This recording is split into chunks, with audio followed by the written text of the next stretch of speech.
स्वदेशी जागरण मंच के चौपाल कार्यक्रम के माध्यम से आप सभी स्वदेशी प्रेमियों को मैं प्रणाम करती हूँ। अजय भाई साहब को बहुत बहुत धन्यवाद ज्ञापित करती हूँ कि उन्होंने मुझे मौका दिया इस मंच से अपनी बात साझा करने का। आज 80वें दिन मैं सभी स्वदेशी प्रेमियों के साथ मिलकर अपने अनुभव साझा करना चाहती हूँ। इस विषम परिस्थिति में हम सब इस चौपाल के माध्यम से अपने देश को आगे बढ़ाने का जो प्रयास कर रहे हैं, उस प्रयास में हम सब मिलकर आगे बढ़ें। ये अंधकार का जो माहौल है इस वैश्विक महामारी में, इसमें हम सब मिलकर किरणों की खोज में लगे हैं जो दोबारा से इस अंधकार को कम कर सके। और ये जो हवन स्वदेशी द्वारा आगे बढ़ाया जा रहा है 80 दिन से, इसमें मैं अपना हव्य दे पाऊँ और एक आहुति मेरी भी हो, ये मैं सोचकर आज आप सबके बीच में आई हूँ। और मुझे बड़ी खुशी है कि एक ऐसी सोच से मैं जुड़ रही हूँ। स्वदेशी के साथ मैं बहुत पहले से जुड़ी हूँ और स्वदेशी को के सभी सुधी जनों को मेरा बहुत बहुत प्रणाम। आज आप लोगों के बीच मुझे ऐसा लग रहा है जैसे मैं अपने परिवार के बीच में आकर अपनी बात को साझा कर रही हूँ। तो इस अंधकार के माहौल में कैसे हमें अपनी किरण खोजनी होगी, ये हमारे सबके साझे प्रयास होने चाहिए। वैश्विक महामारी में जहाँ चीन ने एक वुहान उसके शहर से एक वायरस निकलता है जिसको हम कोविड-19 कहते हैं, वो वायरस लगभग 3-4 महीने में 400 करोड़ लोगों को विश्व में इतना दुखी कर देता है, मृत्यु को प्राप्त करा देता है कि ये विश्वव्यापी एक समस्या बन जाती है। ऐसा नहीं है कि ये वायरस पहली बार आया है। प्रथम विश्व युद्ध को देख लीजिए, द्वितीय विश्व युद्ध को देख लीजिए, हमारी पुराने दिनों को अगर इतिहास को देखें तो न जाने कितने इससे बड़ी बड़ी आपदाएं आई हैं और हम उससे उभरे हैं इसलिए क्योंकि हम लोगों के अंदर स्वावलंबी होना हमारा एक विशेष गुण है। हम भारतीयों में बहुत सहनशीलता है और हम चीज़ों को बहुत पॉजिटिवली लेते हैं। आज भी हम कोशिश यही करें कि ये जो हमारे एक अंधकार का माहौल हमारे बीच में है, इसमें हम पॉजिटिविटी को ना छोड़ें। साथ ही जहाँ जिससे मिले 2 गज की दूरी बनाकर मिलें, मास्क लगा कर रखें क्योंकि एक दस्तक हुई है कि अब हमारे हवा में भी कोविड के होने का या इस वायरस के होने के संकेत दिखाई दे रहे हैं। WHO ने स्वयं इस बात को बताया है, तो हमें मानना होगा और मास्क लगाने होंगे। साथ ही एक अभ्यास और करना होगा कि सैनिटाइजर से को अपनी लाइफ का एक पार्ट बना लें। समय समय पे अपने हाथों को, अपने पैरों को, और मास्क तो लगाया ही है, इसको हम सैनिटाइज करते रहें। अब बात करते हैं चाइना की, जहाँ से ये वायरस आया है। ये मैं आपसे कहना, क्योंकि मैं बायोटेक्नोलॉजी पढ़ाती हूँ, मैं माइक्रोबायोलॉजी पढ़ाती हूँ। आज जैसे जैसे हमारी साइंस ने आगे बढ़ा है, इस साइंस ने ये कहा कि ये जो माइक्रो ऑर्गेनिजम्स हैं, जो वायरस हैं, बैक्टीरिया हैं, ये हमारे दुश्मन ही नहीं हैं, ये हमारे दोस्त भी हैं। और उसी दोस्त होने के नाते बड़ी बड़ी टेक्नोलॉजीज डेवलप करी गई। और जहां एक वायरस हमारी पूरी प्रजाति को चेंज कर सकता है, बायोटेक्नोलॉजी, जीवन से जीवन का सुधार, क्योंकि वायरस में भी जीवन है, वो वायरस हमारे पूरे जीवन का सुधार कर देता है। हमारे खराब गुणों को हटाकर जब उस वायरस के डीएनए को लगा दिया जाता है, जिसको हम रिकॉम्बिनेंट डीएनए टेक्नोलॉजी कहते हैं, तो हमारे गुण अच्छे हो जाते हैं, पौधों की प्रजाति अच्छी हो जाती है। मनुष्यों में भी इसका प्रयोग किया जा रहा है। तो हमें ये देखना होगा कैसे अचानक ये वायरस खराब हो गया। अब देखिए, जिन देशों में अलग अलग देशों ने इसको एक तरह से बायोलॉजिकल हथियार के रूप में इसको इस्तेमाल करना प्रारंभ कर दिया, दूसरे देशों को तंग करना। हम वो एटम बॉम्ब यूज नहीं कर रहे हैं, लेकिन वो बायोलॉजिकल हथियार यूज कर रहे हैं। जो वायरस बीमारी उत्पन्न करता है, वही वायरस वैरायटीज को भी अच्छा कर सकता है, हमारी फसलों की, हमारे पेड़ों की, मनुष्य की, जानवरों की वैरायटीज को अच्छा कर सकता है, हमारे उत्पादन क्षमता को बढ़ा सकता है। उसी वायरस को उन्होंने इस्तेमाल करना शुरू कर दिया, एक वेपन के रूप में इस्तेमाल किया। और चीन इसका बहुत ही खराब उदाहरण प्रस्तुत करता एक देश है, जिसने प्रगति तो की, लेकिन प्रगति में उसने सबको साथ लेकर वो आगे नहीं बढ़ा। उसने अपने समकक्ष जितने भी देश थे, यानी पूरे विश्व को ही उसने तंग करके रख दिया इस वायरस के द्वारा। अब मैं आपसे साझा करना चाहूंगी कि इस वायरस की दस्तक तो 2002 में ही आ गई थी, जब सार्स आया, मर्स आया, स्वाइन फ्लू आया। ये सब कोविड के ही भाई बहन थे, ये वही वायरस था। क्योंकि एक एक प्रजाति की बहुत सारी स्पीशीज होती हैं, जेनरास होते हैं, बहुत सारे भाई बहन होते हैं। तो कोविड की ही वैरायटीज थी जिन्होंने ये महामारियों को हमारे देश में, पूरे विश्व में दस्तक दी, और बहुत सारे लोग मारे भी गए। लेकिन हमारी हमारी सरकारों ने, मैं ये नहीं कहती कि सरकारों ने ध्यान नहीं दिया, लेकिन जागरूकता की बहुत कमी थी। यदि हम उस वक्त जो उस समय की जो सरकार थी, अगर इस बात पर गौर करती, तो आज ये समय हमारे पास इसकी दवा होती, हमारे पास ज़्यादा अच्छे इसके साधन होते। तो ये चीज़ें कमी हमारी रही हैं। अब मैं आपसे कहना यही चाहूँगी कि देखिए, एक तरफ गंगा को साफ करने वाला जो वायरस है, जिसको हम T4 वायरस या बैक्टीरियोफेज कहते हैं। बैक्टीरियोफेज एक वायरस है जो बैक्टीरिया को खा जाता है। किसी भी पानी को जरा थोड़ी देर रखिए तो उस पानी में बैक्टीरिया उत्पन्न हो जाते हैं और दूषित कर देते हैं। जहाँ से गंगा निकल कर आती है, ऐसी हमारी मान्यता है कि उस रास्ते में ये वायरस पाया जाता है। अब देख लीजिए, ये जो बैक्टीरियोफेज वायरस है, वो गंगा जल को शुद्ध रखने में अपना कितना बड़ा रोल प्ले करता है। अब सोचिए, उस जगह हमारी गंगा, हमारी पवित्र माँ गंगा को साफ रखने में एक वायरस का इतना बड़ा हाथ है, तो वो हमारा दुश्मन कैसे हो सकता है?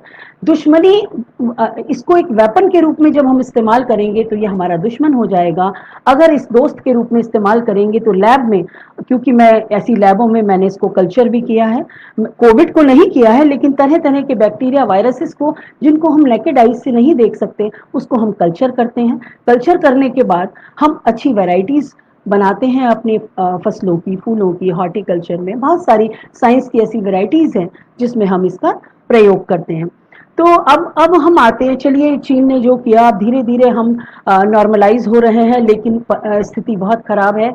दिनानुदिन हमें अपने मन को समझाना है, डरना नहीं है। सबसे बड़ी चीज़ है कि अपने मन को सशक्त बनाने हैं। बहुत सारे लेक्चर्स मैंने सुने, और मैंने पाया कि आप लोगों का, स्वदेशी का यही कहना है, यदि हम अंदर से स्वस्थ रहेंगे तो हमारा शरीर अगर स्वस्थ है तो किसी भी तरह के बाहरी कोई भी बीमारी का कारण हमारे पर प्रभाव नहीं डाल सकता। स्वस्थ शरीर होना चाहिए।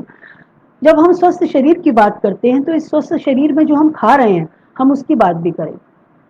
आज जो भोजन हमें मिल रहा है, क्या वो भोजन शुद्ध है? पैदावार बढ़ाने के लिए हम लोगों ने तरह तरह के पेस्टिसाइड्स, तरह तरह की यूरिया, इसको यूज करना शुरू कर दिया है। जबकि कई ऐसे छोटे देश सेल्फ सस्टेन हो गए, उनमें प्रगति उनकी हमसे कहीं ज्यादा हो गई, उनकी टेक्नोलॉजी भी इतनी अच्छी नहीं थी, लेकिन उन्होंने अपनी आधार मूल सुविधाओं के आधार पर अपने देश में जो चीजें मौजूद थी, जैसे स्वदेशी जिसको कहते हैं, स्वदेश, अपने देश में मौजूद चीजों को इस्तेमाल करना, सस्टेनेबल डेवलपमेंट के लिए उसको इस्तेमाल करना। और वो देश कहीं कहीं तो पूरी की पूरी देश ही ऑर्गेनिक फार्मिंग पे डिपेंड कर गया। वहाँ हेल्थ रिलेटेड कोई प्रॉब्लम्स नहीं है, देश की पैदावार बढ़ गई, किसी भी मनुष्य के लिए कोई परेशानी कहीं से उत्पन्न नहीं हुई उन देशों में जिन्होंने अपने देश की संपदा को समझा। आज मैं आपसे बताना चाहती हूँ, हमारा देश सोने की चिड़िया ही नहीं है।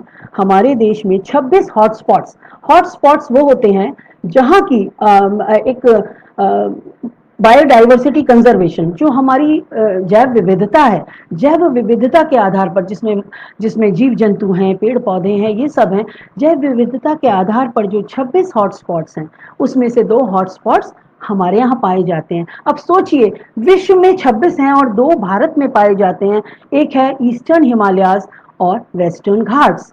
इन दोनों जगहों पर पौधों की वैरायटीज हों, जीव जंतु हों, जलीय जंतु हों, जो भी है, लिविंग बींग्स जितने भी हैं, जितने इकोसिस्टम है, वो सबसे ज्यादा इन जगह पाए जाते हैं। हमारे रामायण में भी संजीवनी बूटी का उदाहरण मिलता है। हमारे हमारे आध्यात्म, हमारे जो रामायण है, हमारी गीता है, उसमें बहुत सारी चीजें ऐसी हैं कि हमारी वनस्पतियां ऐसी थी कि जिस पर पूरा विश्व डिपेंड करता था। अब मैं आपसे एक चीज और भी कहना चाहती हूँ कि इस जैव विविधता को हमने संग्रहित करने की बजाय हम रेड डेटा बुक हर साल निकाल देते हैं कि कौन सी वैरायटीज एंडेंजर्ड जोन में जा रही है, कौन सी वैरायटीज हमारी एक्सटिंक्ट होने वाली है। अब जब एक बार डायनासोर एक्सटिंक्ट हो गया तो हम मानते हैं कि टाइगर खत्म हुए तो बहुत सारी चीजें हुई, है ना। बहुत टाइगर को बचाया गया, अब टाइगर की संख्या में काफी बढ़ोतरी हुई है। उसी तरह से बहुत सारी ऐसी पौधों की भी वैरायटीज हैं जो हमारे नेटिव प्लांट्स हैं। उसमें से मैं नीम का भी नाम लेना चाहूंगी। आप लोगों को बताना चाहती हूँ कि यूरोपियन कंट्रीज में जितने भी जो पानी के सोर्सेज हैं उसमें फ्लोराइड की मात्रा बहुत ज्यादा होती है। फ्लोराइड की मात्रा ज्यादा होती है तो जिस टूथ पेस्ट से वो लोग अपने दांतों को साफ करते हैं उसमें भी फ्लोराइड, उस क्योंकि पानी में भी फ्लोराइड आ रहा है तो दांतों को खराब, पानी से भी उनके दांत खराब हो जाते हैं। तो हमारे देश से एजाडिरेक्टा इंडिका जिसे हम नीम कहते हैं, उस पेड़ की, क्योंकि हमारा नेटिव प्लांट है, उसको यूरोपियन कंट्रीज ने मंगाया और अपनी दवाएं बनाने के लिए काम किया। हमने अपनी दातून छोड़ दी। पूरा विश्व हमारे पेड़ों पर डिपेंड कर रहा है जो हम दातून किया करते थे। और फ्लोरोस हमारे यहाँ डेंटल फ्लोरोसिस की परेशानियां वहां है जहां इंडस्ट्रीज द्वारा फ्लोराइड पानी में डाला जा रहा है, वही पानी हमारे नलों में आ रहा है, तब तो प्रॉब्लम हो सकती है। लेकिन यूरोपियन कंट्रीज में गायनोकोलॉजिस्ट की इतनी इतनी फीस नहीं है, हार्ट सर्जन की इतनी फीस नहीं है जितने की डेंटिस्ट की है। वहां सबसे ज्यादा जो फीस होती है यूरोपियन कंट्रीज में वो दांतों के लिए, क्योंकि वहां पर पानी में ही एक दूषित व्यवहार है पानी का जो उनकी हड्डियों को कमजोर करता है, उनके दांतों को कमजोर करता है। तो हमें देखना होगा। आज मैं इस मंच से यही कहना चाहती हूँ कि एक वायरस से हमें डरना नहीं है। हमारे देश में इतने बड़े बड़े संस्थान हैं, आईआईटी आईआईटीएंस बैठे हैं, इतने लोग पीएचडी करते हैं, हर वर्ष लाखों लोग पीएचडी कर रहे हैं। उन पीएचडी करने वाले बुद्धिजीवी लोगों से मात्र अपने नाम के आगे डॉक्टर लगा देना, प्रोफेसर लगा देना, ये न्याय संगत मुझे नहीं लगता। न जाने कितने हर वर्ष हर शहर में, हर स्टेट में इतने national seminars, international seminars, symposia, workshops ये सब होती रहती हैं और बड़ी बड़ी बातें डिस्कस भी की जाती हैं। लेकिन ये बातें धरातल पर कितना उतरती हैं ये हमें देखना होगा। सबसे बड़ी चीज है कि हमारी कथनी करनी में फर्क है। स्वदेशी के माध्यम से मैं ये कहना चाहती हूँ, हमारे दीनदयाल उपाध्याय जी जिनको मैं नमन करती हूँ, उन्होंने एक ऐसे स्वावलंबी भारत का जो हमें एक योजना दी है, उस योजना से हम लोग आगे बढ़ रहे हैं। पूरा देश इस योजना से जुड़े, क्योंकि एक ऐसे महान व्यक्ति जिनको मैं सरदार साहब का भी बहुत मेरे पर प्रभाव है, गांधी जी का भी मेरे पर बहुत प्रभाव है, क्योंकि उन लोगों ने जो काम किए वो किसी अभियान के तहत नहीं किए। उन लोगों ने काम किए, जो वो काम करते थे वो अभियान बन जाता था, क्योंकि वो स्वयं से शुरुआत करते थे। मात्र झाड़ू लगाने देने से हमारा साफ नहीं होगा। गांधी जी ने तो मैला भी अपने सर पर ढोया और लोगों को सिखाया। कई बार बाद से उनकी लड़ाई भी इस बात पे हुई, क्योंकि उस वक्त अच्छी कास्ट, जैसा कहते हैं उस टाइम वर्ण के हिसाब से कार्य होता था। लेकिन गांधी जी ने एक नेहरू जी के सामने एक ग्रामीण परिवेश का, कि वहां से उत्थान हो, उन्होंने एक दिशा रखी थी, लेकिन नेहरू जी ने उसको नहीं माना। शायद वहीं से हमारा टर्निंग पॉइंट चालू हुआ था, हमारे देश का यू टर्न चालू हुआ था।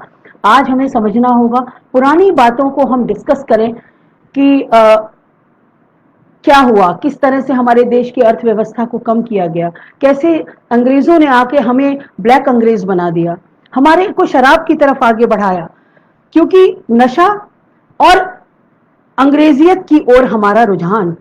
ये मैकॉले बहुत मैं उनको इंटेलिजेंट कहूंगी। उन्हें पूरे देश की सभ्यता को समझा, हमारी संस्कृति को समझने के बाद 1.5-2 साल उस व्यक्ति ने उस पर रिसर्च किया।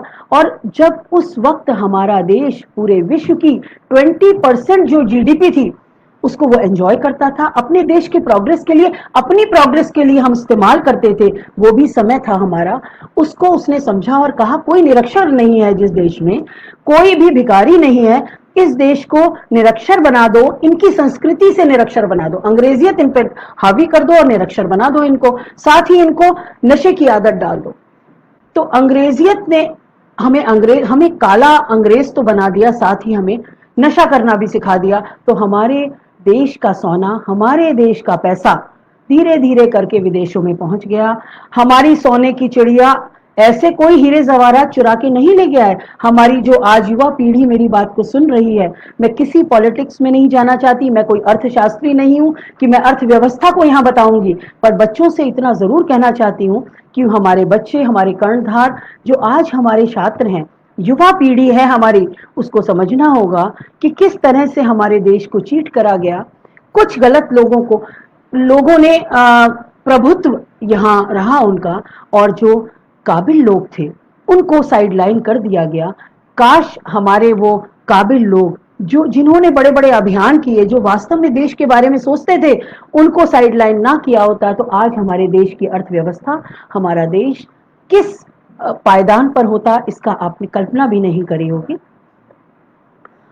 मैं सरदार पटेल साहब की, सरदार वल्लभ भाई पटेल साहब की बड़ी ही मुरीद रही हूँ। और आप सोचिए, मैं तो साइंस स्टूडेंट रही, मैंने कभी ना तो इतिहास पढ़ा मैंने, लेकिन बेसिक शिक्षा के तक ही पढ़ा, इतिहास पढ़ा, ज्योग्राफी पढ़ी, बहुत कायदे से पढ़ा। लेकिन सरदार साहब को ज्यादा समझने के लिए मैंने हाल ही में 1 वर्ष पहले किताब शुरू करी है। उनकी आदमकद जब मैंने मूर्ति देखी तो मुझे लगा कुछ कारण तो है किसी महान व्यक्ति में कि उनकी इतनी आदमकद मूर्ति लगाई गई। उनको लौह पुरुष कहा जाता है। उनको करीब से जानने का मौका मिला, उनको स्टडी किया तो मैंने देखा कि पूरे देश को जोड़ने का काम आज जो स्वदेशी कर रहा है, स्वदेशी का ही जो एक रहा है शुरू से, उस स्वदेशी के ही एक कर्णधार रहे हैं सरदार पटेल। और उन्होंने पूरे देश को एकजुट किया। मुझे नहीं लगता पूरे इतिहास में कोई ऐसा व्यक्ति है जिसने पूरे देश को एकजुट करा हो। हर जगह वो समझते थे कि इस अभियान को कैसे, गांधी जी के साथ चले, गांधी जी को पूरा सपोर्ट दिया, कभी आगे लीड नहीं किया। गांधी जी सदैव आगे रहे, लेकिन सरदार पटेल ने पीछे रहकर अपनी भूमिका ऐसी निभाई कि आज उनको लौह पुरुष सिर्फ बातों में नहीं, वो लौह पुरुष हैं। वो सूत काटते थे तो उस सूत काटने के वो पैसे लेते थे। पैसे पैसे जो उन्हें मिलते थे उससे वो कहते थे मुझे कपड़ा दे दो जिससे मैं अपनी चादर बना लूं, जिससे मैं अपनी धोती बना लूं, जो वो कपड़ा पहनते थे। एक्चुअली कथनी करनी में फर्क नहीं था। जब उन्होंने वो कपड़े पहने तो उनकी बेटी ने स्वयं, मैंने उनका कथ्य पढ़ा है, उन्होंने कहा जब मेरे पिता के कपड़े पुराने हो जाते थे तो उन पुराने कपड़ों से मैं अपने कपड़े, अपनी धोती तैयार कर लेती थी। तो देखिए जरा क्या वैल्यूज थी हमारे देश की, उन नेताओं की। तो ये हमें समझना होगा। ग्रामीण परिवेश को आज योजनाएं तो हर सरकार बहुत अच्छी बनाती है। ब्यूरोक्रेट्स, देखिए माइंड से ब्यूरोक्रेट्स का कोई मुकाबला नहीं है योग्यता में। कितनी कितनी तैयारी करके बड़े बड़े पदों पर बैठते हैं अधिकारी, अधिकारियों द्वारा ही ये सब बनता है, इम्प्लीमेंटेशन भी होता है। लेकिन आज मैं राजनीति से दूर रही और आज भी दूर ही हूँ, लेकिन मैं सभी युवा वर्ग से कहना चाहूंगी, अगर किसी देश की अर्थव्यवस्था को, किसी देश के उत्थान के ओर ध्यान देना है और अपनी भूमिका निभानी है तो राजनीति में एक्टिव पार्टिसिपेशन किया जाएगा। हर हर 5 वर्ष में हम देखते हैं कि 60%, 50% हमारी वोटिंग होती है। तो वो 50% लोग जो निष्क्रिय हैं वो कौन से हैं? उनको देश से या तो मतलब नहीं है, लेकिन वो 20% जो बहुत एक्टिव हैं उस पर सरकार की निगाह भी जानी चाहिए और उनको देखना चाहिए कि ये लोग किस तरह से देश को सपोर्ट कर रहे हैं। हमारे पास वो ताकत है, हमारे पास वोट की वो ताकत है कि हम अपना राजा, राजा जो होता है, राजा वही होता है जो प्रजा के कल्याण के लिए काम करता है। तो हम अपनी ताकत को इस्तेमाल करें। युवा वर्ग सोचे इस विषय पर कि हमें कैसे स्वदेशी को अपनाना है। जब हम सरदार पटेल सूत काट के पहन सकते थे, कपड़े अपने पहनते थे उसी पैसे से, तो आज हम अपने स्वदेशी की ओर क्यों नहीं लौटते? चीन चीन का बाजार यहाँ से खत्म तो हो जाएगा, लेकिन उसे भरा क्या, कहाँ से भरेंगे हम लोग? क्या इस पर कभी हमने विचार किया है? हम बात तो चीन को भगाने की करते हैं, लेकिन सॉल्यूशंस पे भी ध्यान देना होगा। अब इस बात को मैं बस इतना ही कहना चाहूंगी कि अब दूसरी तरफ अपनी बात को मोड़ते हैं कि जितनी भी आपदाएं हुई हैं, देखिए पर्यावरण की बात करे बगैर मेरी बात पूरी नहीं होती है। तो मैं इतना ही कहूंगी कि आपदाएं दो तरह की होती हैं। एक होती है प्राकृतिक आपदा और एक होती है मैन मेड डिजास्टर्स होते हैं। मैन मेड को हम एंथ्रोपोजेनिक डिजास्टर्स कहते हैं। मैन मेड, ये जो कोविड-19 है ये मैन मेड है क्योंकि इसको लैब में बनाया गया। सोची समझी साजिश है एक देश की जो पूरे विश्व पर अपना एकाधिकार चाहता है, बाजार में भी और टेक्नोलॉजी में भी, और सबकी कमर तोड़ रखी है इस चीन ने। तो चाइना को यदि हमें हराना है, नॉट ओनली चाइना, कोई और देश भी इस तरह की अगर कोई गुस्ताखी करता है तो भारत देश, हमारी जनसंख्या बहुत ज्यादा है। चाइना ने अपनी जनसंख्या को ह्यूमन रिसोर्स के रूप में प्रयोग किया और हमारे यहाँ निष्क्रियता के रूप में इसका ज्यादा, बहुत कड़वी बात है लेकिन मैं कहना चाहूंगी कि बहुत सारे लोग निष्क्रिय होकर सिर्फ बातें बनाते हैं। ये लिप सर्विस जो है ना, ये नहीं होनी चाहिए। किताबों से लिखी बातें सुनाकर हम यहाँ क्या परिवर्तन ला सकते हैं? स्वदेशी को जीना है। स्वदेशी, स्वदेश का मतलब यही था कि जो हम करें, जो हम बोले, हमारे कथनी करने में फर्क बिल्कुल भी ना हो। तो ये जो प्राकृतिक आपदा है, जैसे कि बहुत सारी प्राकृतिक आपदाएं आती रहती हैं, उनका प्रकृति ही निदान करती है, उसकी दवा भी प्रकृति के पास होती है। लेकिन ये जो मैन मेड है, जो चाइना ने किया है एक वायरस को उत्पन्न करके, इसका निदान भी मनुष्य के पास है। आज हमारी टेक्नोलॉजी कितनी एडवांस्ड है, ये हमें सोचना होगा। हमारे देश के बुद्धिजीवी प्रोफेसर्स, हमारे देश के साइंटिस्ट, हमारे देश के जो बाहर जाकर सर्विसेज करते हैं, क्योंकि अंग्रेजियत तो वहां से पैदा हुई जहाँ इंग्लिश मीडियम स्कूल खोले गए। क्योंकि इंग्लिश मीडियम स्कूल में पढ़ने वाला बच्चा एक तो फीस भी ज़्यादा देगा, और उसको जो नौकरी मिलेगी ऐसा मानना था, वो उसमें भी ज़्यादा पैसा मिलेगा। तो हम लोगों का जहाँ संस्कृति से हम लोग संपन्न थे, हमको अंग्रेजी और पैसे के पीछे भगा दिया अंग्रेजों ने, और हम लोग आज तक भाग रहे हैं। आज भी हम अंग्रेजियत को छोड़ नहीं पा रहे हैं। आधार मूल चीज़ों को छोड़कर हम लोग बाहर की चीज़ों को अपनाने में लगे हुए हैं। ये गलत बात है और इसको हमें रोकना होगा। सबसे बड़ी आपदा की बात अगर हम करें, कोविड-19 का देखिए, इसकी मैं ये कहूँ कि हम लोग दवा बना लेंगे या अभी कुछ ऐसा सर्टेन नहीं है, लेकिन पॉजिटिव रहना है, अपने आप को स्वस्थ रखना है, जिससे इस कोविड-19 से हम लोग उबर पाएँ। साथ ही मैं ये कहना चाहती हूँ कि हर वर्ष देखिए, प्रकृति की अगर हम बात नहीं करेंगे, एनवायरनमेंट की बात नहीं करेंगे, तो हम अपने सर्वाइवल की बात नहीं कर सकते। प्रतिवर्ष गवर्नमेंट द्वारा करोड़ों पेड़ लगाए जाते हैं। इस स्वदेशी के माध्यम से मैं एक प्रश्न उठाना चाहती हूँ।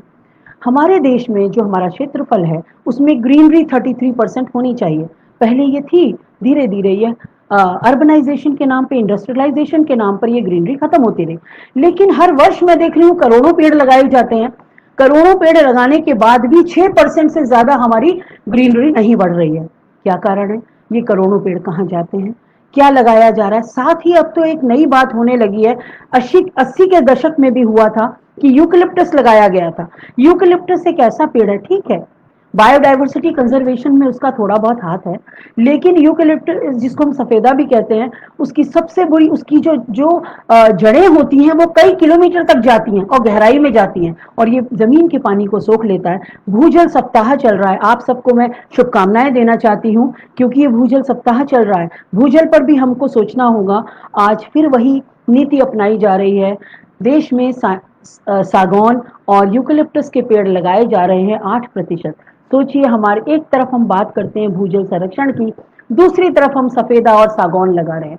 सागौन की मैं आपको एक बात बताना चाहती हूँ। सागौन एक ऐसा पेड़ है, वो अपने आसपास जितनी भी खरपतवार होती है उसको वो नष्ट कर देता है। खरपतवारों पे ही वो कीड़े मकोड़े रहते हैं, जिसको कि हम लोग, जो हमारी फूड चेन का एक बहुत बड़ा भाग है, जो हमारे माइक्रो ऑर्गेनिजम्स है, जो हमारी जमीन को उपजाऊ बनाते हैं, उसका वो बहुत बड़ा रोल प्ले करते हैं। सागौन को लगाकर हम अपनी लाखों साल में बनी हुई ह्यूमस, जो हमारी जमीन है, उसको हम बंजर बनाने का काम करेंगे। साथ ही प्रकृति में पाए जाने वाली बहुत सारी फूड चेन्स को हम डिस्टर्ब कर देंगे। फूड चेन्स ही डिस्टर्ब होती हैं तभी प्रकृति पर आपदा आती है, ये ऐसा देखा गया है।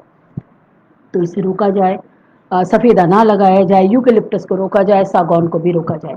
लगाया जाए तो बहुत कम, इनके जंगल लगाए जा सकते हैं, लेकिन इनको इस तरह से ना लगाया जाए कि हर तरफ इसको डिस्ट्रीब्यूट करके लगाया जाए, जिससे कि पानी खत्म हो जाए जमीन में।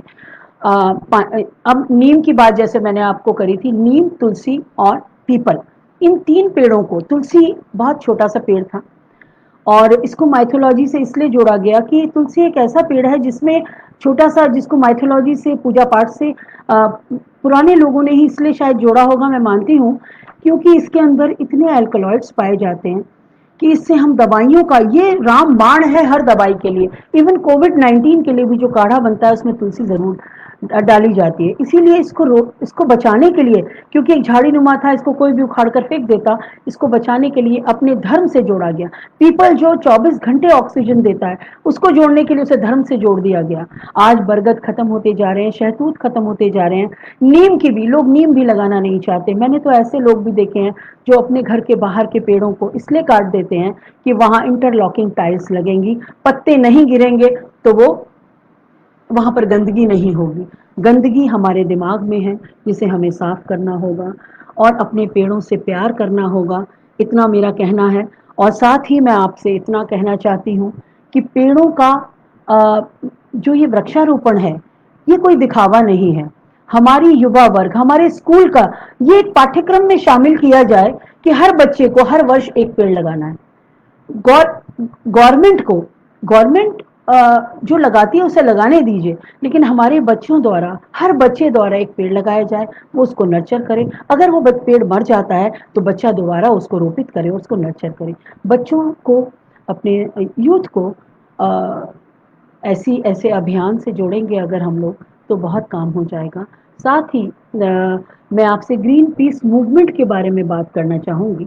ग्रीन पीस मूवमेंट, देखिए, पीस मूवमेंट तो आपको पता ही है, गांधी जी का जो पीस मूवमेंट था, वो एक अहिंसावादी एक पद्धति थी उनकी। उसी तरह से ग्रीन पीस मूवमेंट भी आया, उसके बारे में मैं आपको कुछ बताना चाहती हूँ। ग्रीन पीस मूवमेंट जो था, वो इंटरनेशनल मूवमेंट था।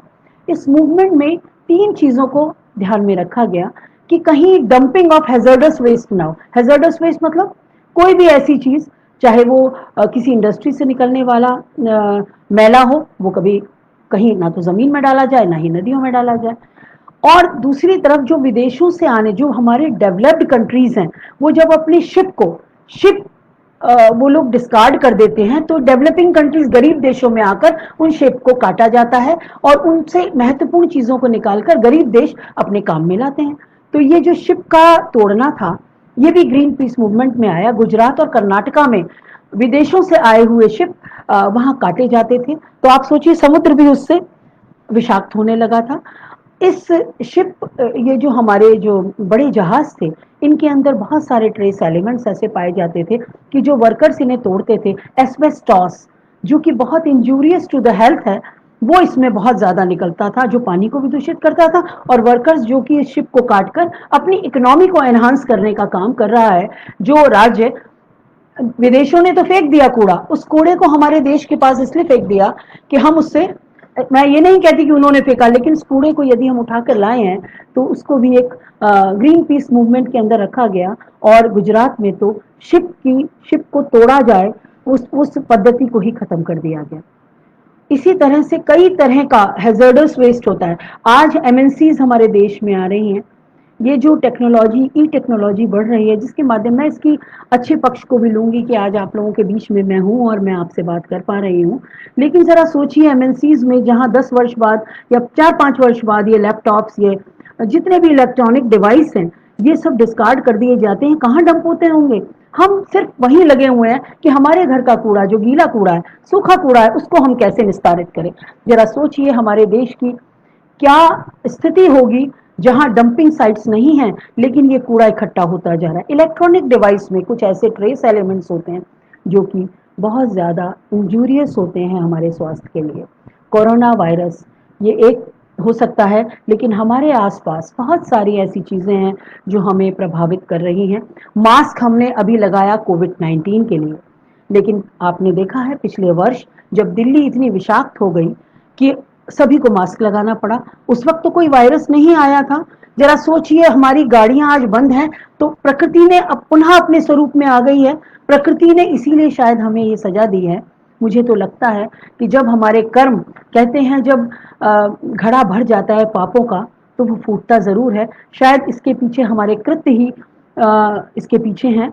और दिल्ली में एसपीएम बहुत बढ़ गया। एसपीएम, गाड़ियों से निकलने वाला धुआं इतना ज्यादा हो गया कि वो स्मॉग के साथ मिलकर, फॉग के साथ मिलकर उसने स्मॉग बना दिया। और वो जो स्मॉग था, NO2, SO2 और CO2, तीनों गैसों का जो सम्मिश्रण था, उस मिश्रण से जो सेकेंडरी पॉल्यूटेंट बना, जिसको हम एसपीएम कहते हैं, सस्पेंडेड पार्टिकुलेट मैटर, उस मैटर को अगर वो हमारे लिए कोविड-19 से भी ज्यादा इंजूरियस हो सकता है, क्योंकि कोविड तो वहां बचा लेगा हमें, अगर हम अंदर से स्वस्थ हैं तो वो हमारे अंदर मल्टीप्लाई नहीं हो पाएगा, वो हमारे अंदर नहीं बढ़ा पाएगा अपनी कॉलोनीज को, और वो हमें प्रभावित नहीं करेगा, हम स्वस्थ रहेंगे। लेकिन यदि एसपीएम हमारी लंग्स में जा रहा है, तो वो 100 गुना ज्यादा इंजूरियस है सिगरेट के, 100 गुना ज्यादा इंजूरियस है अदर स्मॉग, और जो स्टैक से निकलने वाली इंडस्ट्रीज से निकलने वाली गैसों से भी कहीं ज्यादा हमारी गाड़ियों से, ऑटो एग्जॉस्ट से,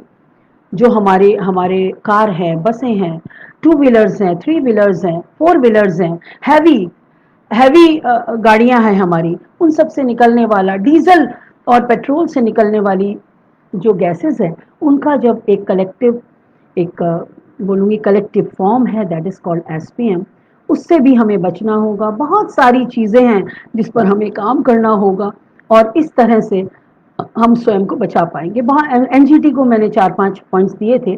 केजरीवाल साहब का ओपन एक था पर्यावरणविदों के लिए कि वो कुछ हमें पॉइंट्स दें। मैंने पॉइंट्स उनको बनाकर दिए कि एसपीएम पर मेरा शोध भी है, तो मैंने दिए और तीसरे दिन उनका पत्र भी आया कि कुछ पॉइंट्स को उन्होंने इम्प्लीमेंट भी किया। इसी तरह समय समय पर, ऐसा नहीं सरकारें काम करती हैं। हमारे उत्तर प्रदेश में हमारे माननीय योगी जी ने कितना इतने कर्मठ हमारे मुख्यमंत्री हैं, उन्होंने हर तरफ से वो सजग हैं, किस तरह से काम करना है वो पूर्णतः जानते हैं इस चीज़ को। और उनके संरक्षण में और वर्तमान में हमारे प्रधानमंत्री जी जो स्वयं हर चीज़ को बारीकी से देखते हैं, उनके संरक्षण में हम लोग सब सुरक्षित हैं, ऐसा मुझे लगता है। सरकारें हमेशा अच्छी रही हैं। हम अपनी पुरानी इतिहास को ना गाकर, पुरानी कमियों को ना उजागर करके हमें आज सोचना होगा कि आज हमारे पास जो हमारी चीज़ें हैं, हमारे खाद्यान्न हैं, हमारे रिसोर्सेज हैं, नेचुरल रिसोर्सेज जो हमारे पास हैं, हम उनको संग्रहित करें, उनको सुरक्षित करें, उनसे आगे बढ़ें, ऑर्गेनिक फार्मिंग की ओर बढ़ें, पेस्टिसाइड केमिकल्स को एक तरफ रखकर हम इसको, और एसपीएम से बचने के लिए हमें फिर पुरानी पद्धति अपनानी होगी। स्वयं को स्वस्थ रखने के लिए हमें पुरानी चीज़ों पर आना पड़ेगा। प्रगति तो हम लोगों ने बहुत कर ली, यूरोपियन कंट्रीज़ की हमने नकल बहुत कर ली, लेकिन आज महसूस हो रहा है हमें इस वैश्विक महामारी में कि जो हमारे पुरानी पद्धतियाँ थी, स्वावलंबन उस टाइम भी बहुत था। ऐसा नहीं हम स्वावलंबी थे, जबकि पुराने जो प्रथम विश्व युद्ध हुआ था, हम स्वावलंबी थे, हमारी पुरानी सारी मान्यताएं बहुत अच्छी थी, लेकिन तब भी हम प्रभावित हुए थे। आज हमें हमारे हर वर्ग को, और 50% जो हमारी आबादी है जिसकी हम सशक्तिकरण की बात करते हैं, उस सशक्तिकरण की बात तो हम करते हैं, सशक्त भी कर लेते हैं, उनकी बातें होती हैं, रूल्स एंड रेगुलेशन। क्या उस 50% जो आबादी है हमारे देश की, उसका क्या वो कहीं ना कहीं हस्ताक्षर दर्ज करे अपने देश की उन्नति में? क्योंकि आज तो अब वो ज़माना तो रहा नहीं। आज महिलाएं पढ़ रही हैं अपने ज्ञान को। आज पीएचडी को थीसिस के अंदर बंद करके क्यों रखा जाता है? जब हम एक शोध करते हैं तो हम एक प्रॉब्लम पर शोध करते हैं और फाइनली हम प्रॉब्लम का सॉल्यूशन ढूंढते हैं, यही तो है पीएचडी। लेकिन उस सॉल्यूशन को कभी हम सार्वजनिक नहीं करते, हम अपने ज्ञान को सार्वजनिक नहीं करते। जबकि मेरा मानना है कि जो आपका ज्ञान है, यदि आप उसको सार्वजनिक करेंगे तो वो 1000 गुना बढ़कर आपके पास वापस आएगा और आप उसको फिर स्प्रेड कर पाएंगे। हमारा यूथ चाहता है, हमारे बच्चे चाहते हैं सीखना, और आज का युवा वर्ग हम लोगों से ज़्यादा संवेदनशील है। वो जानता है कि कैसे सही से काम करना है। पीढ़ी दर पीढ़ी एक गैप रहा है, हमारे बड़ों का भी हमारे साथ मतभेद रहे होंगे, थोड़े बहुत हमारे बच्चों का हमारे साथ मतभेद रह सकता है, लेकिन समय के साथ साथ हमारे बच्चे ज़्यादा वाइज हैं, हमको सिखा सकते हैं। लेकिन हमें एज एन इंडिविजुअल हम अपने देश के लिए क्या कर रहे हैं? स्वदेशी अगर हम हैं तो हमारी क्या भूमिका है अपने स्वदेश के लिए, ये हमें तय करना होगा। यही मैं और इस मंच के सभी सुधीजनों को, अभी मैं बहुत ज़्यादा तो नहीं सुन पाई हूँ, लेकिन आप सबको सुनकर मुझे बहुत ज्ञान प्राप्त होगा, ऐसी मैं उम्मीद करती हूँ। साथ ही मैं आपको बताना चाहती हूँ कि मैं उन भाग्यशाली लोगों में हूँ जिनको धार्मिक वाटिकाएं बनाने का काम मिला। एक किताब छोटी सी मुझे मिली थी एक प्रोग्राम के तहत, जब मुख्यमंत्री ने मुझे सम्मानित किया तो एक बुकलेट मुझे मिली, उसमें धार्मिक वाटिकाएं वन विभाग द्वारा लिखी हुई थी, सारी धार्मिक वाटिकाएं सबने पढ़ा। लेकिन मुझे लगा ये धार्मिक वाटिकाएं लगाई जानी चाहिए, क्योंकि ये हमारे पौराणिक ग्रंथों में मिलती हैं, हमारी संस्कृति, हमारी सभ्यता का प्रतीक हैं ये वाटिकाएं। तो मैंने 5 वाटिकाएं बरेली प्राधिकरण के साथ मिलकर लगाई। स्वदेशी को मैं थोड़ा सा आप लोगों का भी ध्यान केंद्रित करना चाहूंगी, इन वाटिकाओं को हमने लगाया।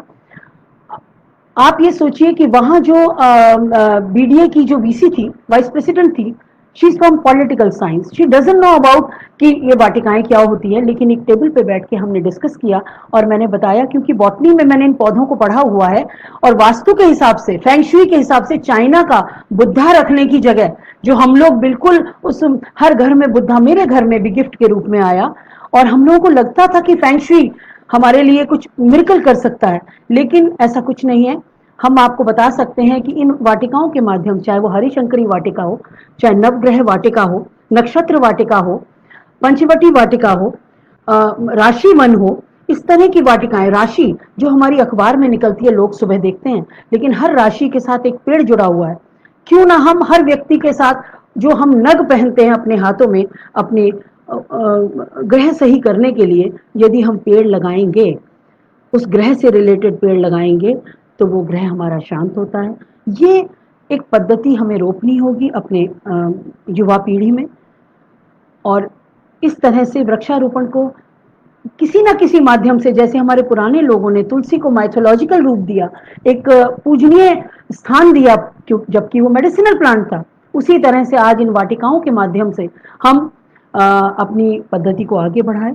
सप्तऋषि वन, आपको मैं बताऊंगी, ये कहीं किसी किताब में नहीं लिखा था, लेकिन मुझे बचपन का याद आया, जब हम लोग रात में सोते थे, हमारे कजन वगैरह गर्मी की छुट्टियों में आया करते थे और मैं आसमान देखती थी, तो सप्त ऋषि मुझे दिखाई देते थे। जब मैंने पढ़ा तो बोले, हमारे जो 7 ऋषि हैं जिन्होंने दुनिया को ज्ञान दिया, पूरा हजारों साल से जो ज्ञान से जुड़े हुए हमारे लोग हैं, कम समय में उन्होंने खुद ज्ञान प्राप्त किया और समाज को ज्ञान दिया, उनको सप्त ऋषि के रूप में अलंकृत करा गया, नक्षत्र के रूप में हमारे आसमान पर उनको बिठाया गया। आसमान पे बिठाना मतलब उनको इतना सम्मान दिया गया, तो मुझे लगा कि सप्तऋषि वन बनना चाहिए। जब स्टडी किया तो सभी, चाहे वो अगस्त्य हो, जमाग्नि हो, या अत्रि ऋषि हो, या भारद्वाज हो, इन सभी ऋषियों से जुड़े हुए हमारे प्लांट्स के बारे में मैंने अध्ययन किया और एक सप्तऋषि बनाया गया, सप्तऋषि वन बनाया गया। ऋषि की मूर्ति लगी और उन्हीं के पास उनका एक पौधा रोपित किया गया, और आज नाथ मंदिर जो बरेली के हैं, वहां 5 वाटिकाएं बनाई गई हैं। अब हम आगे और सभी धर्मों के लिए हम लोग काम करेंगे। अभी गुरु के बाग, सिख धर्म पर हम लोगों ने गुरु के बाग बनाने का एक निर्णय लिया है। इस पर अध्ययन और शोध चल रहा है। इस कार्य को मैं आगे बढ़ाऊंगी। मेरठ प्राधिकरण के द्वारा मेरठ में भी हरिशंकरी वाटिका और अन्य वाटिकाएं बनाई जा रही हैं।